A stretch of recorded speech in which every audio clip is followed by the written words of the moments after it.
Next. આવું સાહેબ. આવો બેસો. સાહેબ કાલે હું તમારી પાસે આવેલો ને એમાં તમે આ દવાની ચિઠ્ઠી લખી આલેલી, એમાં પહેલી દવા છે ને એ નથી મળતી, બાકી બધી મળી ગઈ. ઓકે, લાવો ચેક કરીએ.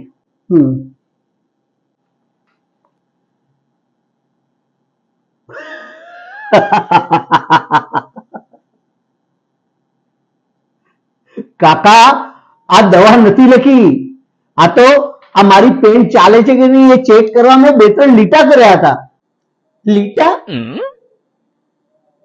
અરે સાહેબ આ તમારા લીટાના ચક્કરમાં તો હું કેટલા મેડિકલ સ્ટોર ફર્યો. એક જણો મને શું કે ખબર,